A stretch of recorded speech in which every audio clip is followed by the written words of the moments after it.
Welcome to Create Wealth Through Franchising Podcast and Kim Daly TV. I am your host, Kim Daly. I want to educate, motivate, and inspire your business ownership journey by interviewing CEOs, leaders, sales coaches, and exceptional franchisees to learn their valuable insights and strategies that we can apply to our own business ownership dreams. Now, on to the show. Welcome back to Create Wealth Through Franchising Podcast and Kim Daly TV. Our special guest in studio today, he's an amazing guy with an amazing story. His name is Bill Tullis, and he is here representing Home Franchise Concepts as an internal business coach. Bill, welcome to the studio of Kim Daly TV.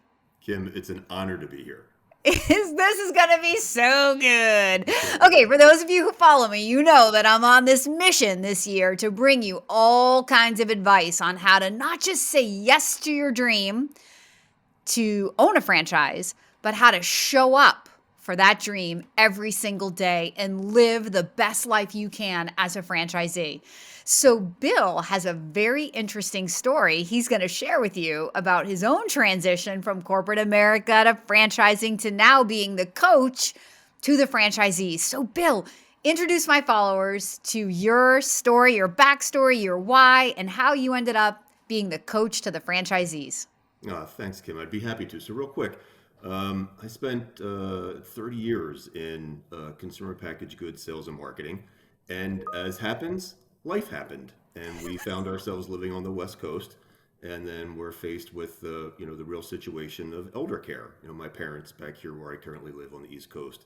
So we made a decision to come back home and start a new chapter in our lives. And it was in that moment that I decided that I could take the skill sets that I gleaned from my prior life and start my own business. And so I started looking for business opportunities.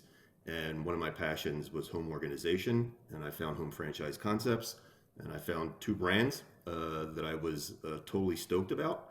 And we launched a franchise here where I live today in suburban Philadelphia.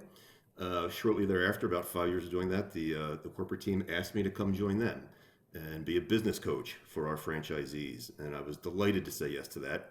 And that's what I do today. I'm a franchise business coach for two Amazing. of our concepts within Home Franchise Concepts. Do you still run your franchise or did you sell your business? Nope, we sold it. Because you're a full-time guy. Those franchisees need you, Bill. That's right. And this is a full-time job. I love it.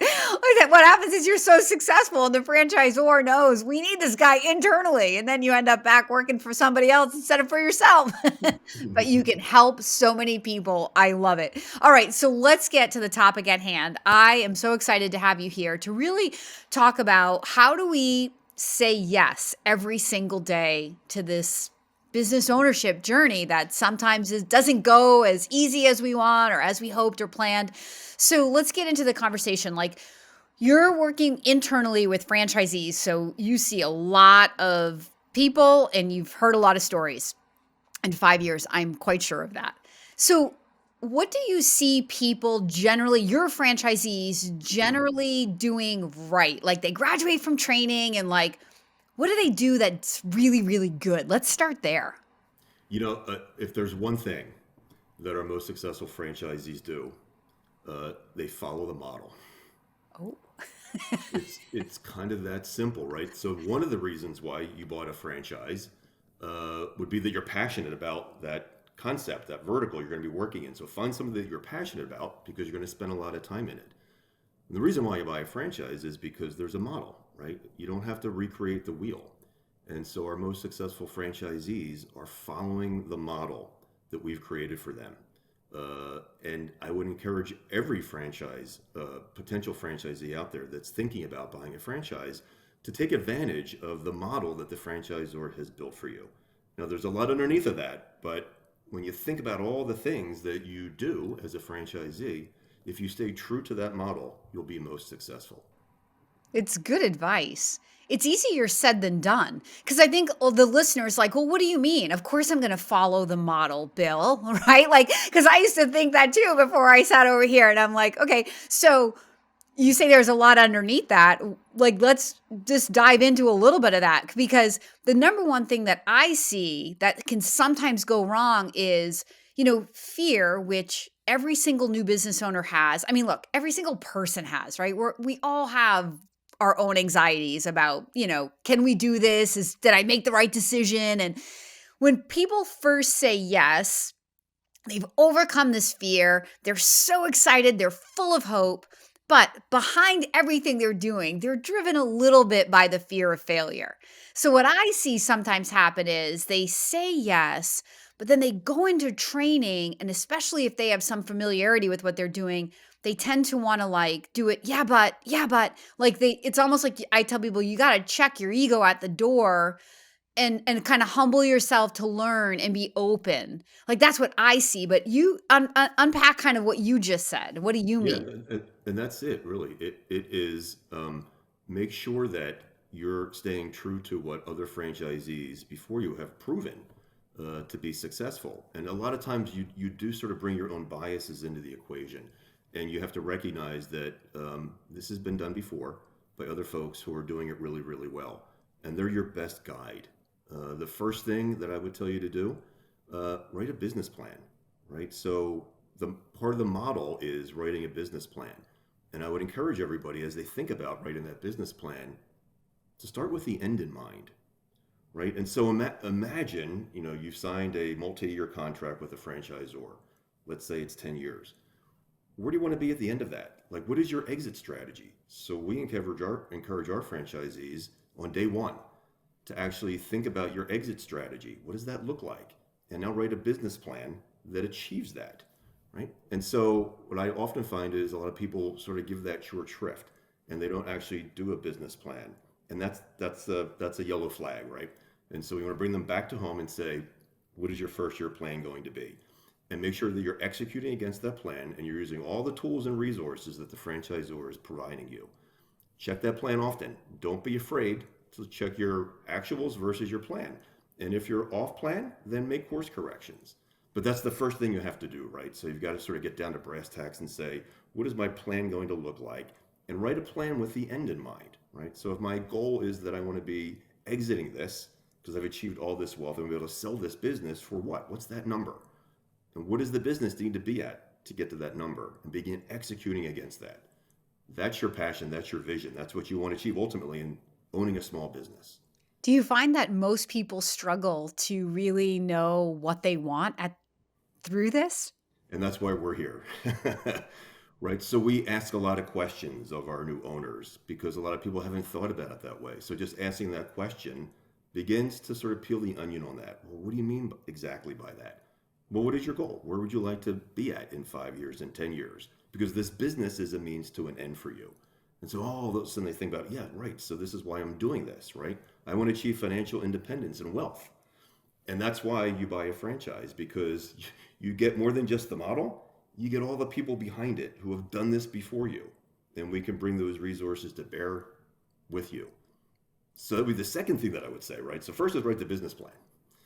The second thing is take full advantage of the resources that the franchisor provides you, right? Whether that's tools and systems and platforms or people, right? So we bring business coaches to the table. Fully leverage your business coach. There may be local area marketing resources, right? You're probably not a marketing expert. That's okay. We have folks who are. So make sure that you're leveraging those resources along the way. It's so good. This for those of you who follow me consistently, this is sounding a lot like videos Kim Daly has on Kim Daly TV, where we talk about reverse engineering, from the outcome and working it all the way back to your, get ready for it, Bill, your daily plan, right? So that every single day, you know exactly how you have to execute in order to always be on par, on track to where you want to end up. Because it's very easy to let a week turn into a month of just sort of like being busy, but not being productive. And then waking up 3 months or 6 months in and being like, oh my gosh, like my business is so off, as if like we're a victim of our circumstance because we haven't fully owned the creator role that we have. And so you're calling people to think all the way to the end of it, which I love, and then bringing it back and you're there as the coach to help set them up and help them like guide their thoughts to what is possible. But those listening, you got to dream as big as you can because you can create anything you want in this playground called a business, right? So, I mean, Bill works for a company that's a massive parent organization, and not every franchisor out there has the depth of resources of a home franchise concept.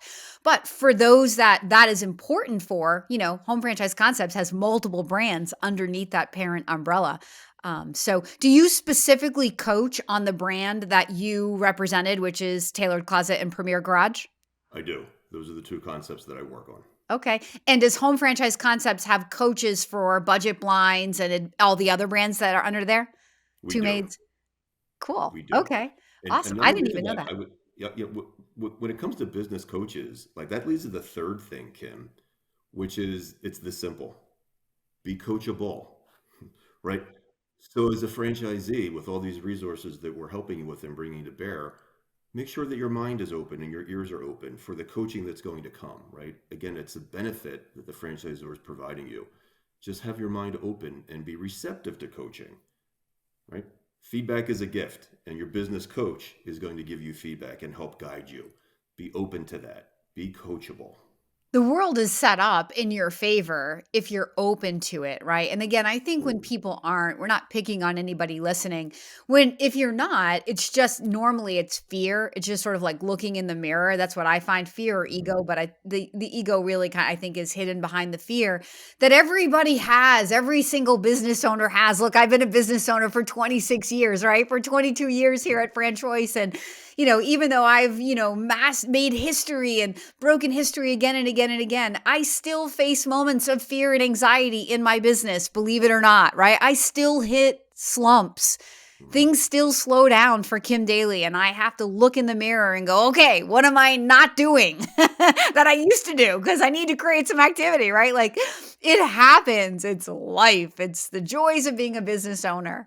Okay, so anything else on this little list of yours? Because I like it so Well, far. yeah, so the fourth thing is don't be afraid to benchmark your performance off of other franchisees' performance, right? Ooh, Because sometimes you'll get in your own lane, right? So right, you've got your business plan and you only know that to be your truth, right? But I think it's worthy of stepping back and saying, well, here's how I'm performing. Am I doing as good as I could be? And how would I know? Oh, it's that last question that I think is intriguing, right? How would you know? And so some franchisors, we're one of them, actually provide a tool that enables franchisees to see their financial performance benchmarked against an aggregate set of other franchisees. Never a one-on-one comparison. We would never do that.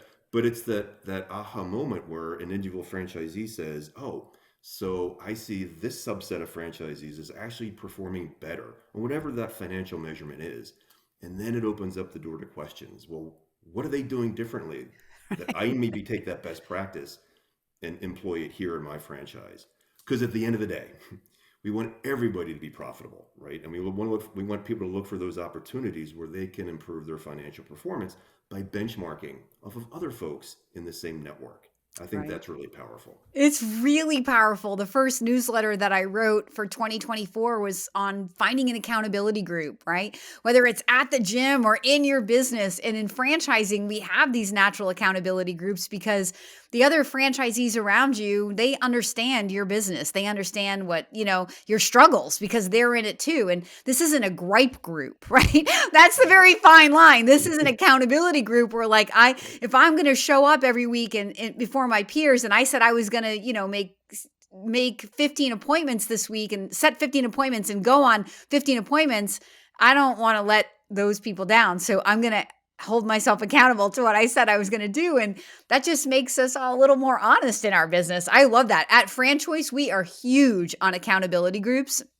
And so, our CEO is like the best at being like, oh, really, Kim? Because if I call him like, oh, the economy or this is bothering me, my business is way off as if I'm a victim to something. I've learned I don't even call him anymore because I've done this long enough to know he's just going to be like, oh, really, Kim?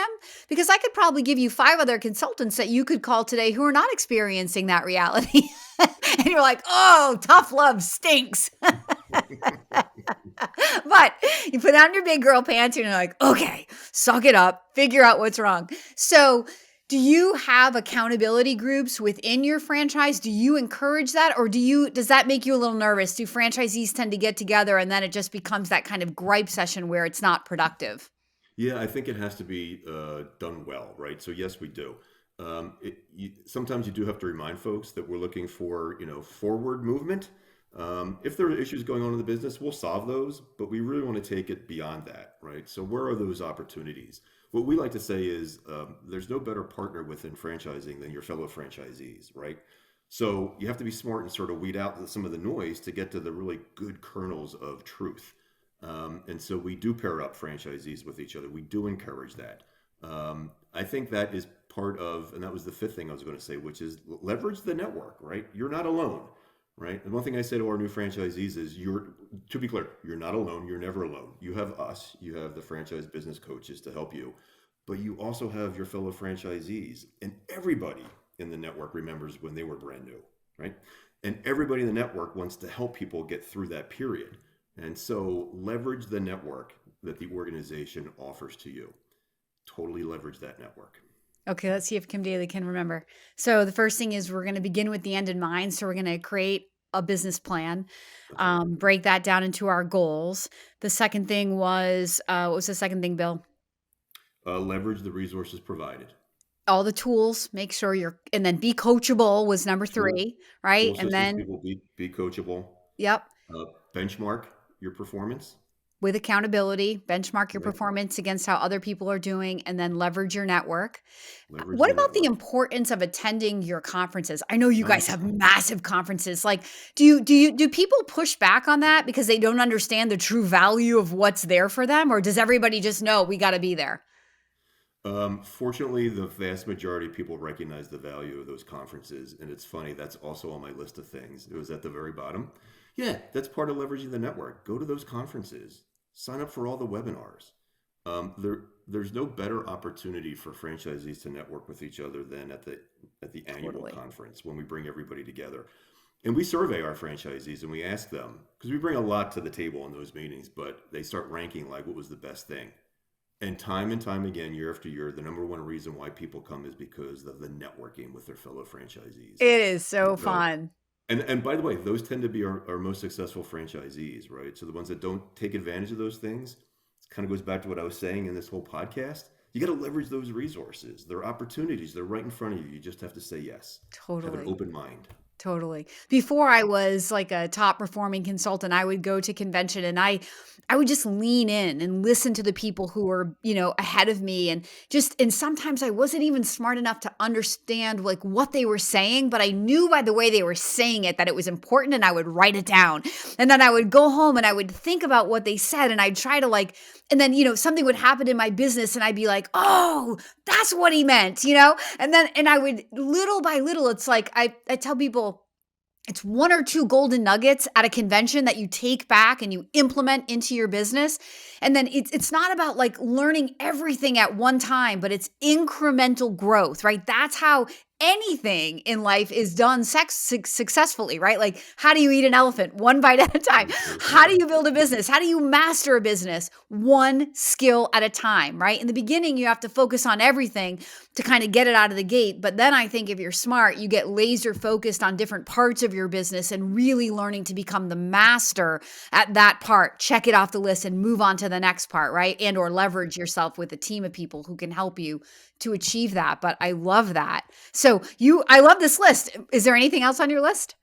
I think those are the headlines on the list. And like I said at the beginning, this sort of all falls under the follow the model, Follow right? the model, right? That is the key nugget today. Make sure you're following the model. It's so simple and yet it's so complicated.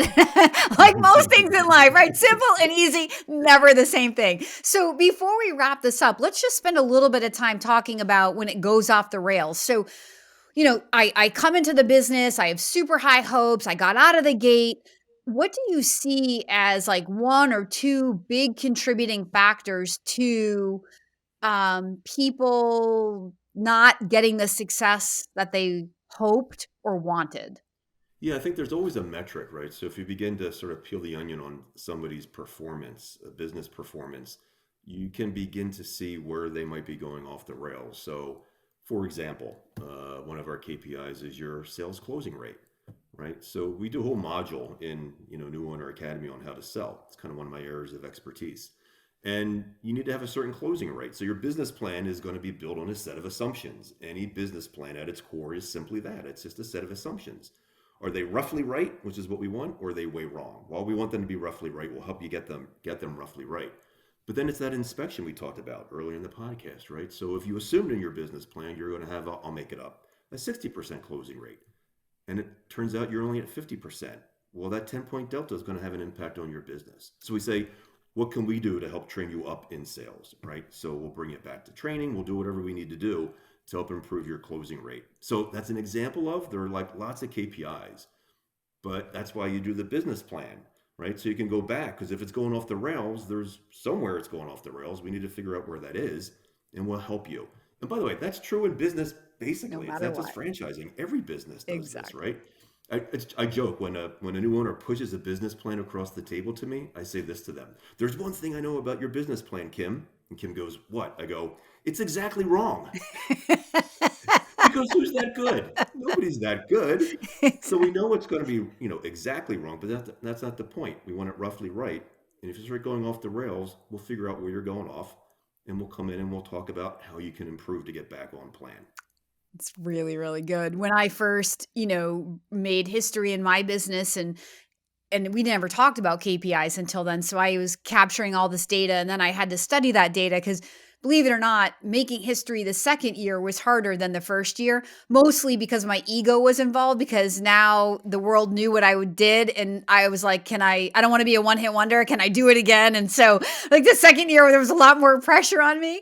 And so I really had to peel back that onion and look at all these numbers. And what Bill is saying is so true because when I looked at my closing ratios back then, I was like 1 out of 8, which is ridiculous. If I wanted to place 2 people a month into a franchise, I had to serve 16 people up at Discovery Day. Like that's a whole lot of work, right?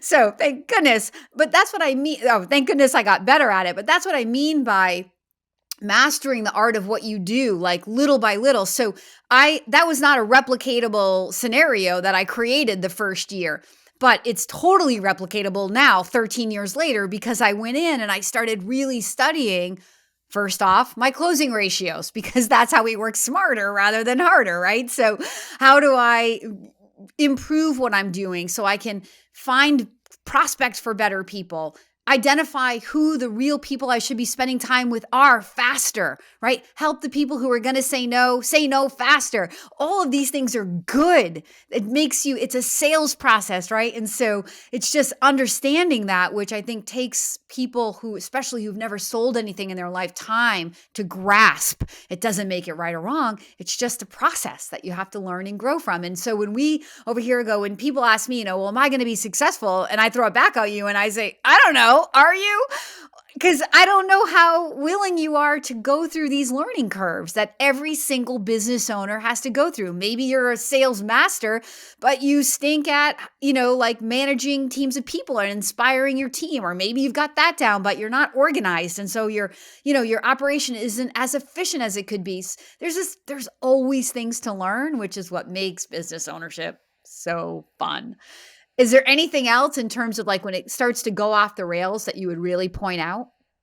Yeah, it's funny because I think a hallmark of the most successful small business owners is mindset. Uh, and underneath of that, grit, right? And so, because it's, they're going to be rainy days, right? The question is, are you able to get through those rainy days? And to me, that goes back to your mindset and this thing we call grit. And in those moments, are you able to power through it, right? And I think that's important because there are going to be tough days ahead. Though small business ownership is fun, but it can be hard, and you're going to have challenges that come your way. And the question is, like, how do you deal with those challenges? And what we find is those that have a great mindset, they remember why they started the business in the first place. It's their passion, right? And they remind themselves of that. And then they go, you know what? I got grit and determination, and I can get through this. And they do. And what's awesome is you have a network of people that you can leverage who've probably been in that same place before, especially in a system like Home Franchise Concepts where there's depth to their validation because they have so many owners at all different stages. You can really lean in and find that to be, in some cases, like the difference between kind of staying in your fetal position or mentally getting back the hope and inspiration. Like, okay, if these people did it, I can do it. I love what you said, Bill. I promise you listeners out there, I did not tell him that I'm the mindset coach, right? But I'm over here preaching this all the time, that success in your business is 20% strategy and 80% mindset, how you think, how you talk, and how you act. So I love that. What a great way to conclude this awesome interview. And what's so fun for me is it's just validation with every single business coach that I brought on so far this year and the episodes we've released. The theme is consistent, right? We're all saying the same thing. Success in the business comes down to a few simple principles. It's not rocket science, and yet it is. Right? It's not like the hardest thing you're ever going to do, and yet it is the hardest thing in some cases you're ever going to do. It's such a conundrum in so many ways. It's simple, but it's not easy, right? And when you say like, oh, it's hard, and you're right, like some days are hard, but I always want to go back when people hear that. I don't want you to be like, oh, I better not do it because it's hard. Well, pick your hard, right? Because I think getting up and going to work for somebody else's dream is harder than the hardest day I've ever had being employed for myself, right? Working for my own dream. Would you say the same thing, Bill? I would say the same thing, Kim. I love it. Oh my gosh. Thank you so much for being our special guest here today on Kim Daly TV. It was my honor, Kim. Thank you so much for having me. Such a pleasure to meet you. I love Home Franchise Concepts. For those who are motivated by this episode to begin your journey to find the perfect franchise, you know that I want to be your daily coach. Please follow the email on the screen right now or reach directly out to inquire@kimdaly.tv. That's inquire@kimdaly.tv. And until next time, my name is Kim Daly, and I want to be your daily coach. You can find more content just like this on my YouTube channel at kimdaly.tv.